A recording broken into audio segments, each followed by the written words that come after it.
নমস্কার বন্ধুরা, আজকের আমি একটা রেসিপি আপনাদের সঙ্গে শেয়ার করতে চলেছি, যেটা আলুর ভুজিয়া। আপনারা তো আলুর ভুজিয়া অনেক দোকান থেকে কিনে খান, কিন্তু এখন আমি বাড়িতে বানিয়ে দেখাবো। চলুন বন্ধুরা, শুরু করা যাক। প্রথমে আমি আলুর ভুজিয়া বানানোর জন্যে দেখুন বন্ধুরা, এইরকম সাইজের আলু তিন তিন পিস আলু আমি কেটে নিয়েছি। কেটে নিয়ে আলুগুলো প্রথমেই ওভেনটা জ্বালিয়ে এই ওভেনের মধ্যে দিয়ে ভালো করে সিদ্ধ করে নেব এই আলুগুলো। এখন এদিকে আলুগুলো সিদ্ধ হতে থাক, আর আমি একটা মশলা বানিয়ে নেব। চলুন বন্ধুরা, মশলাতে কি কি দিয়ে বানাই বন্ধুরা। আলুর ভুজিয়াতে ভাজার পরে যে মশলাগুলো দেবো, তার মধ্যে আমরা নিয়েছি বিট লবণ, আর এখানে একটু গরম মশলা গুঁড়ো, গোটা লঙ্কা, আর আমচুর পাউডার, আর চাট মশলা। এই সমস্ত উপকরণগুলি আমরা একসঙ্গে মিক্সি জারে ভালো করে পেস্ট করব, পাউডার। এই সমস্ত মশলাগুলো বন্ধুরা একটা মিক্সি জারের মধ্যে আমরা নিয়ে নিচ্ছি, নিয়ে একটা পাউডার বানাবো। আমরা এই সমস্ত উপকরণগুলি একটা পাউডার বানিয়ে আমরা সাইডে রেখে দেব। এটা আমাদের লাস্টে লাগবে। এখন আমাদের আলুগুলো পুরো সিদ্ধ হয়ে গেছে। এইবারে এই আলুগুলোকে আমরা জল ঝরিয়ে নেব ভালো করে। আলুগুলো আমাদের ভালো করে জল ঝরানো হয়ে গেছে। এখন আমরা যেহেতু আলুগুলো গরম, তো তাই একটা চামচের সাহায্যে এরকম আস্তে আস্তে সব আলুগুলোকে ভেঙে নেব।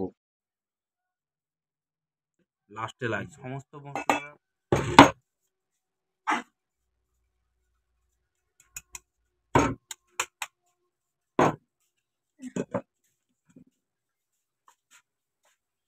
ওদিকে রাখা যাবে না, আবার ইতে সমস্যা পড়ে যাবে।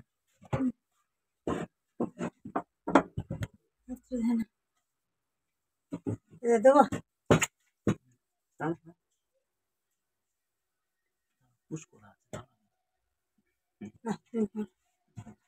এই সমস্ত আলুগুলো আমরা একটা মিক্সি জারের মধ্যে নিয়ে একটা পেস্ট বানিয়ে নেব, স্মুথ পেস্ট। আমাদের আলুগুলো দেখুন বন্ধু, কত সুন্দর একটা স্মুথ পেস্ট বানিয়ে নিয়েছি। আপনারা চাইলে মেখেও নিতে পারেন, কিন্তু মিক্সারে দিলে এত সুন্দর একটা পেস্ট তৈরি হয়ে যাবে। এর মধ্যে বন্ধুরা আমরা দিয়ে দিচ্ছি এখন এই খাবার সোডা, যেটা দিলে এই ভুজিয়াগুলো খুব খাস্তা হয়। এর কারণেই খাবার সোডাটা দিতে হয়। আপনারাও এইভাবে দেবেন, তবেই ভালো লাগবে। আমরা এখন এর মধ্যে অ্যাড করব রঙের জন্যে কাশ্মীরি লঙ্কার গুঁড়ো। কাশ্মীরি লঙ্কার গুঁড়োর বদলে আপনারা ফুড কালার ব্যবহার করতে পারেন, কিন্তু আমি এখানে কাশ্মীরি লঙ্কার গুঁড়ো ব্যবহার করছি। আর দিচ্ছি স্বাদ মতন লবণ।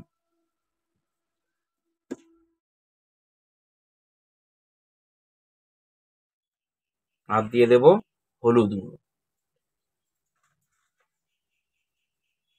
আর একটু দিয়ে দিচ্ছি হলুদ গুঁড়ো। আর আমরা ঝালের জন্য লাল লঙ্কার গুঁড়ো দিয়ে দিচ্ছি। ঝালের জন্য একটু লাল লঙ্কার গুঁড়ো দিয়ে দিচ্ছি।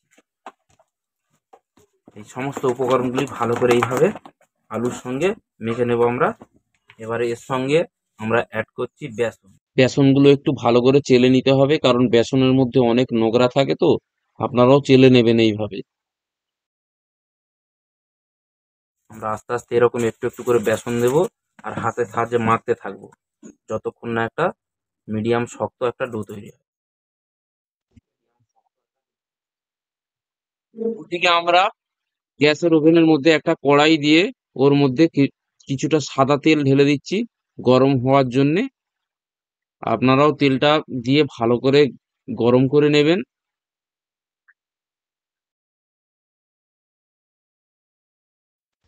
ওদিকে আমাদের ডোটা তৈরি হয়ে গেছে।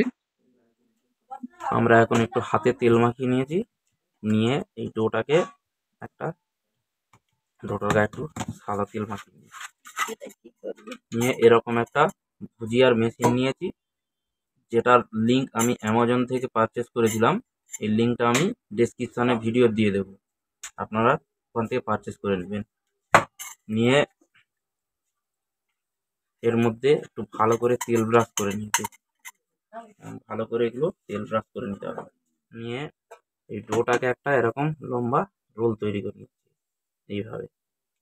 নিয়ে আমরা এটার ভিতরে এইভাবে আস্তে আস্তে করে ভরে দেব।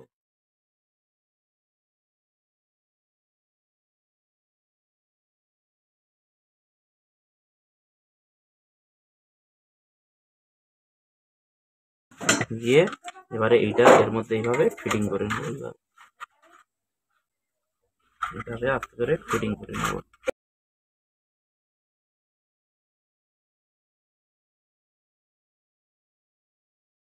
এদিকে আমাদের তেলটা গরম হয়ে গেছে, তেলের মধ্যে আমরা এইভাবে এইভাবে প্রেস করে নেব।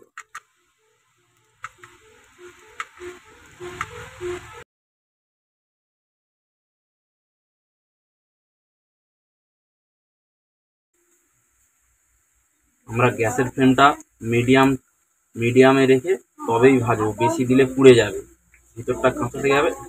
এক সাইডটা হয়ে গেলে এইভাবে এইভাবে আমরা উল্টে আরেক সাইড ভেজে নেব।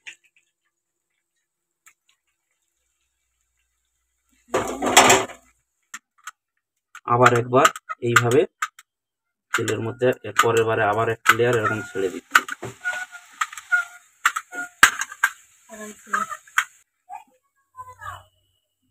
বন্ধুরা, এরকম লাল লাল করে আমি সবগুলোকে ভেজে নেব।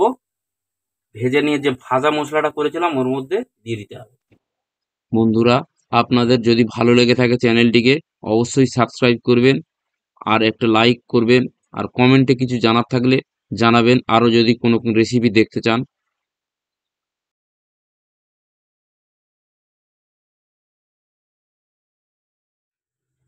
এবারে বন্ধুরা, এই এই যে আলুর যে ভুজিয়াটা বানালাম আস্তে আস্তে করে এরকম ভেঙে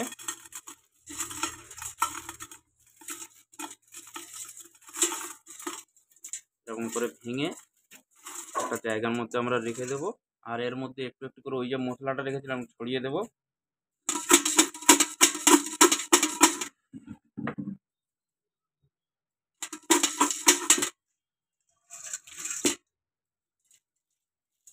আবার একটু করে এরকম ভেঙে রাখবো, আর ওর মধ্যে অল্প অল্প করে এই মশলাগুলো ছড়াতে থাকবে। এইভাবে একটা কোনো এয়ারটাইট জারের মধ্যে আপনারা কয়েক মাস সংরক্ষণ করে রাখতে পারেন। যদি হাওয়া পায় তাহলেই নরম হয়ে যাবে, নাহলে বন্ধুরা নরমই হবে না। আওয়াজ শুনে নিশ্চয়ই বুঝতে পারছেন যে কেমন হয়েছে। এখানেই বন্ধুরা এই রেসিপিটা শেষ হলো। আশা করি আপনাদের ভালো লেগেছে। দেখা হবে আবার কখনো কোনো রেসিপি নিয়ে আপনাদের সামনে হাজির হব। নমস্কার।